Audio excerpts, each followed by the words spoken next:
Welcome to the Thrive Today podcast. I'm Natalie Bourne. I'm the media host for Thrive Today and the founder of Innovation Meets Leadership. Well, look, our primary goal at Thrive is to help you identify the authority of God's word and connect it to your success at work.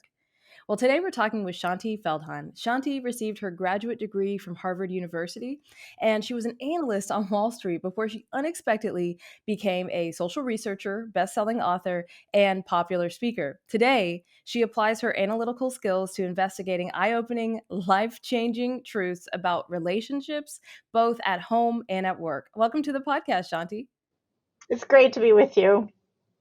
Well, you know what? I just loved your article in this month's edition of the Thrive Today magazine, where you talk a little bit about the seasons of life. And before we got started, we even just talked about how important it is to understand seasons and rhythm, both at home and at work. So I think for the ladies, let's just dive right in because this is a topic they're standing at a crossroads right now, thinking Yes, about some of these things.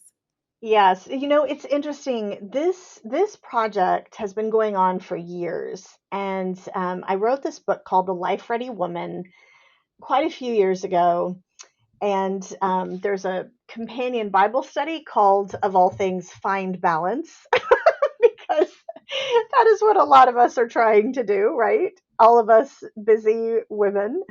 Um, and it's interesting. One of the key elements that I think all of us kind of know exists, but we often don't live that way, is recognizing that there are actually seasons of life. Hmm. And you can do things in different seasons. Different seasons are more fit, let's just put it that way, for being able to do certain things and not do certain things.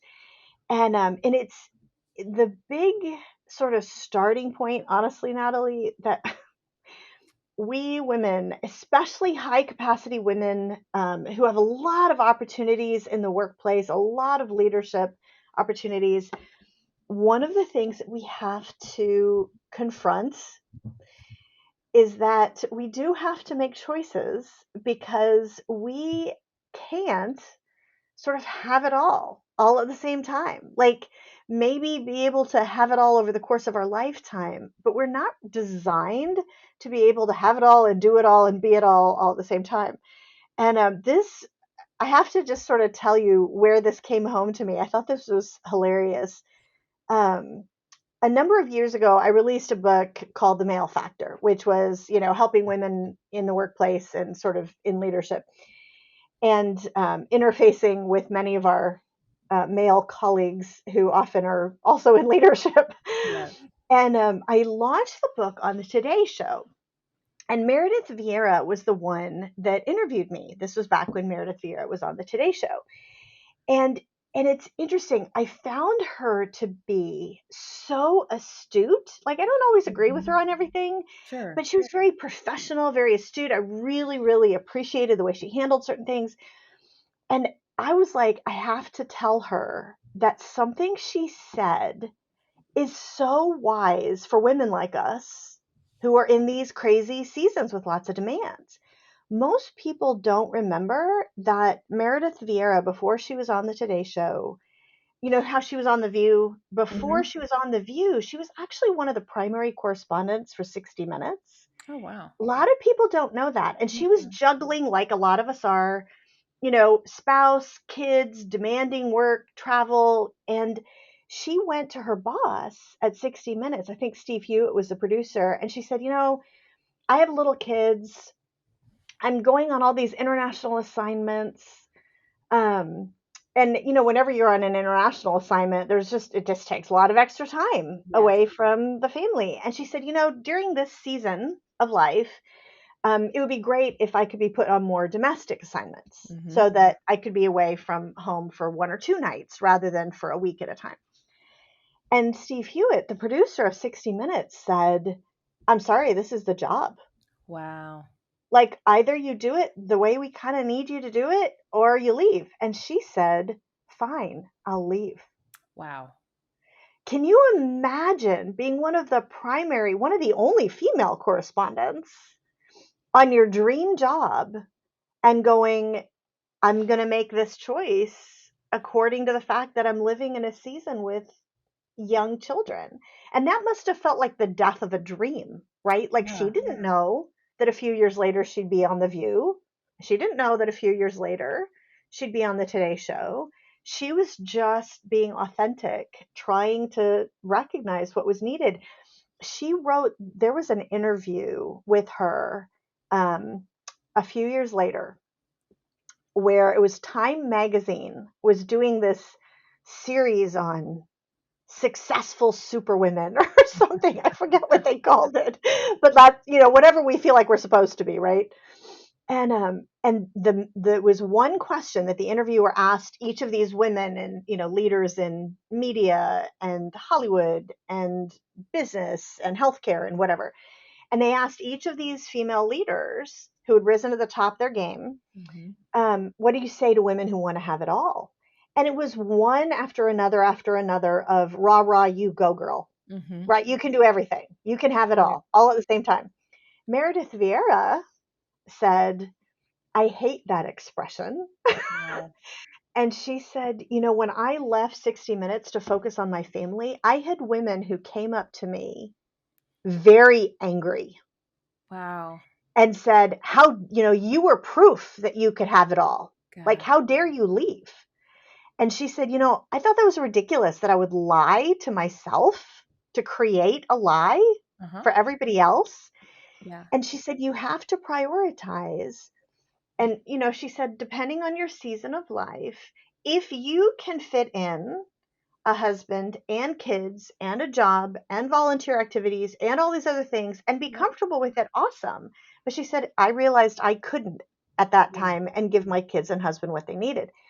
Anyway, long setup to say it often looks like we're making this huge, like, oh my gosh, my life is ending kind of Mm-hmm. choice when we prioritize different things in different seasons. And it's not, because we're living according to God's design for us. So, Wow. Gosh. anyway, Well, that's a beautiful setup, and I think it's kind of where we need to land because this is such an important topic. I was thinking about as you were talking about this, I was going through my mind all the things that I've given up because it just wasn't the right season. Like when I was younger, I used to play golf because all the men played golf and I wanted to not be left out of all the important meetings. So I taught myself how to play golf. I hired a coach eventually, but I can't do that anymore because, when my children were young, that was not a thing.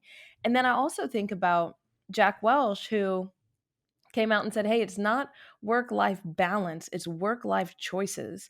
And a yes to no, one thing is a no to another. So I think you're setting up something that we just need to land on today, which is this whole idea of how do we really discern the season we're in? And then how do we operate from that season? yeah, the biggest thing that I think, and now I've been looking at this for so long, and there's so many different answers because you look at the word, you look at what the Bible says about how we're designed, and there are some truths there. And then the question is, how do you apply them, right? Like, what does that exactly look like? And that's where I think living for me, the way I put it in the Find Balance Bible study, is you're living according to your design. And one of the pieces of your design is the season of life Wow. that you're in, right? This is just the way that things work. There were things that I could do when Jeff and I were newly married, living in New York, that I couldn't do once kids came along, right? And there were things that I could do. Oh my gosh, like everything changed once my oldest child started driving. Like the angels were singing. It was astounding You were no how longer much. an Uber. Well, I still was to some degree because younger kids anyway. Yeah. Um, but it like frees you up. And every woman listening to this who's in that season with, oh my gosh, there should be a season of life that is labeled kids start driving because it just changes everything. Um, and then of course for people, once the kids leave home and they're in college, you can do different things. The thing that we have to wrestle with, and this is something honestly I encourage people to wrestle with it together, and to like get a discussion group of other Mhm. women who are like-minded, even if they're in different seasons, right? To kind of wrestle with this is that for us as women, the problem is in order to make choices, we have to confront the little voice of the enemy, which has like been going on ever since the garden, right? What did Yeah, what did the serpent tell Eve? Like God had said, you can have all this wonderfulness in the garden, just not this one thing. right. And so what does Eve do? She Goes after the obsesses one thing. Yes. this one thing. And the serpent comes along and points at that one thing and says, you're missing something. Yeah. And that's it for us as women. It's like, I don't want to miss something. Yeah. And What is the that? Is that one thing different for everybody, or is it like is it a moving target for most people, or is it like very similar for everybody? well, I think probably for us as women, the whole concept of, especially if we're high capacity women, women in leadership, it's like the idea is that the train is passing me by, right? The Mhm. parade is moving on, other people are moving up, other people are getting the good deals, they're having better careers, they're doing things that I'm not able to do. And this is where we can so easily focus on that stuff and do the same thing that Eve did, Mhm. which, and believe me, I've done this many times. Do the same thing Eve did, where we get this focus on this one thing, whatever that is. The fact that, like, this was me on Wall Street. I started in a class of, I don't know, probably 30 new employees out of our graduate school program. And there were very few of us who were women. Most of it because I was Wall Street, right? Most Right. people were guys. There were probably 5 or 6 of us women.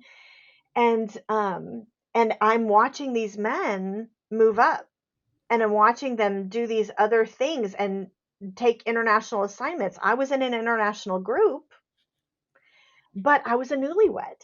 I Yeah. didn't want to get these postings to China or Japan or whatever. And because my husband was in New York. And it was one of those things that I'm focused on that, as opposed to going, what Eve should have done is like, yeah, look, if I am in the middle of all this wonderfulness, if I just lift my eyes and Yeah. go, there's this whole other perspective, I'm not missing something, I'm finding something. Wow. And it's just finding different things at different seasons. Wow. I love how you kind of just circled us around this idea that like it doesn't matter what it is, like label it right for what it is for you. It's the idea of FOMO. Like this is Totally. regardless. It's the fear of missing 100. out. Yeah, like missing out on the promotion, missing out on the whatever. And the antidote to that is to looking out, gratitude and looking up, worshiping God. And I love that because those are the two things that will help you to understand your season and remove the FOMO. And that is such a big topic I think for us as women. Huge. Eve was like FOMO number one, right? Like she was the first of many women that had succumbed to that. And all she had to do was go, yeah, I'm missing one thing. I have all this other great, wonderful stuff. Like, what is wrong with me? But we do the exact same thing. Yeah. And so it is also really crucial, and I'm sure you've covered this before in this podcast, but one of the things that we have to confront, and it's easier for me now with the perspective of a few more years under my belt Mhm. than, when I was 25 Sure. years old, when I was 30 years old, um, 35 years old with young kids. Um, it's easier for me to kind of go, wait a minute, there is a pattern of life that, and a natural flow. And there is, when we're talking about seasons of life, there are things that are rich and beautiful about this season that I'm in. And here's the thing that I will miss if I'm always trying to do this and this and this and this, because we all know if you're trying to do it all, you're not going to do anything well. Yeah. And everybody's going to be mad at you. And you're going to feel guilty about every area of life, as opposed to, like, if you were on a work project, like, just pretend you had nobody at home. Let's just pretend that your life existed in isolation and your work was literally all you ever did, morning to night. There was nothing else. And you were really good at your job. And your boss comes to you and says, I need you to tackle these 7 projects. And that's going to take about 150 hours a week. Wow. Okay, you would go, well, I'm setting myself up for failure by agreeing to this. So, Mr. Boss or Miss Boss, how about instead of 7 projects, we talk about which 2 are your priority. Hmm. So I can work 50 or 60 hours a week and actually get the work done well, and sort of feel like I've done a good job. But if I take on all 7, Right. I will know up front I'm not going to do any of them well. And you don't Yeah. want that. I don't want that. We would, of course, do that at work. So why don't we do that with the big picture of our whole life? And we try to take on everything and we don't do anything well. Wow, you've spoken an entire word there, and I think that something I wrote down as you were talking is like there are forced and unforced rhythms, and I think the seasons we want to be in, they need to feel unforced, and I think oftentimes we do exactly what you're talking about. We take on too much, we force things, and you're right. Then we start to drop balls, we start to have frustrations, we can't understand why we're not succeeding, and I think that if I'm honest, when I see this modeled well, I see men model this pretty well with creating healthy boundaries and saying, hey, if you hired me to do X and Y, if you're going to ask me to do Z, which one are you taking away? And I think as women, we have to get good at setting that boundary as well and saying, hey, you hired me to do this. If you want me to do that, which one is going away? And so sometimes we feel that we're just honored to have a seat at the table, so we can't push back. And I think it's in the pushback that you, one, respect yourself, your boundaries, and you actually respect the work that you're bringing to the table, because people understand that you can't do it all. And you can't do it all either, but we do it anyway. We just gather it all up and take it all on. It's and there let's just be honest, let's just call it like it is. There are advantages in our current marketplace to being a dude. Like, it just is in some environments. Unfortunately, that's the case. But what I've seen is over the years, that has gotten less and less. There's Mhm. less and less of the good old boy network.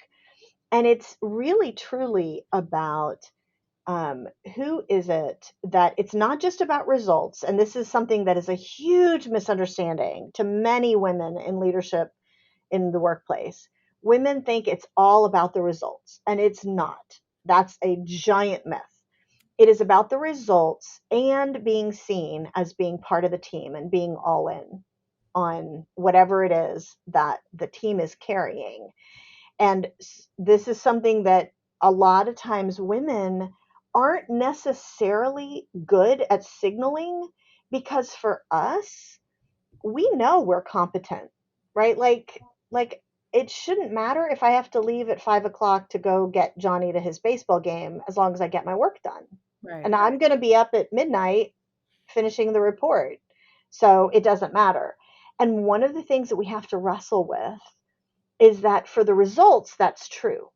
But signaling that you're carrying the weight along with everybody else and signaling that you're all in, it matters. It really does. It's one of the things that we found in our surveys of men in the workplace for the male factor is they feel like, and it's not just men, it's anybody in leadership, but it just that often is men. And there is a desire to see everybody, man or woman, they don't care, just signaling that they care about sharing the burden, sharing the weight, being all in, being part of the team. And there are ways to do that without signaling that my boundaries are keeping me from being part of the team. So let's practically get into that. What does that look like for women to signal? Because I know every woman on this call is thinking, oh my gosh, you just said, because results and team, and we're not telling people that we're carrying the weight. And therefore, we don't seem like, maybe we seem like we're not a part of the team. often in a way that we as women don't see. And let me give you an example of this just because it's helpful as a as an illustration. And by the way, this is going to sound depressing. I promise it isn't. I'll come back to sort of how we handle this. But but this is what I heard as I was doing all of the surveys, because this was a big nationally representative survey of men in the workplace, including a panel of 100 senior executives. And so we got really good, rigorous data anonymously. What do they actually think, as opposed to what they say out loud, which, political correctness, whatever. But I want to know what they actually think, right? What is the actual perspective on things? One of the things that we heard multiple times that we have to grapple with was a word picture about when they played football in high school. And any woman who was an athlete in high school knows exactly what I'm about to say.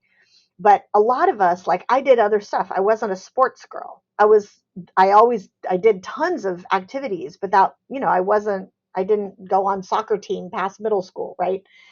But a lot of guys, that's kind of a grid that they have. And the way they put it is, let's say you're on the football team in high school, and let's say you are the best one of the best athletes on that team. You can catch the ball every time you're a wide receiver, or you can make the block every time when you're a linebacker. And so you go, well, coach, and hey, team members, I know we're doing these 2-a-day practices during the summer to get ready for football season, but I'm really good, so I don't need to do that to get results. So I'll just come to one practice a day, and everybody else can do 2-a-days. You would never do that, because you would rightfully be seen as not part of the team. You're not, and the way the guys often put it is, you're not sharing the same pain, and you're not being seen as being all in on, you can get the results, but there's more to it than just getting the results. And so I started asking, what does that mean for those of us as women who, and really, and men too, right? This is increasingly something that men establish boundaries around time with family and kids, and especially in the wake of COVID. We're seeing a lot of people make choices for teleworking, and which is great. Like, I'm really glad that things have opened up a lot more flexibility. However, and this is where it comes back to, here's the reality, we have to understand the signal that we're sending and send it purposefully. And so and it requires us being willing to really grapple with a reality and make an affirmative choice. And again, our season of life is going to be a big part of that, making an affirmative choice and saying, it's okay that I'm making this choice at this moment, and I can make a different one in a few years, whatever it is. So, like, for example, I was talking to a guy who has kids in middle school, and he's all in on, like, I think they're like baseball geniuses. Like, they're really good. All these little boys who are all like, 10, 11, 13 years old. And he works at a giant corporation. He has a great education. He has lots of opportunities, but he purposefully said, okay, I need to not do the equivalent of the 2-a-day practices. I can only do the 1-a-day because I have to leave at 5:30 in order to make the baseball round, right? On a lot of different days. And so he purposefully made that choice and went to his boss and his team, and he was like, okay, just so you know, for the next 3 years, I will be cutting out at 5:30. I'll be coming back to whatever I need to finish, in the evening. But just so you know, this is a choice I need to make. And he was at an office where they were like, great.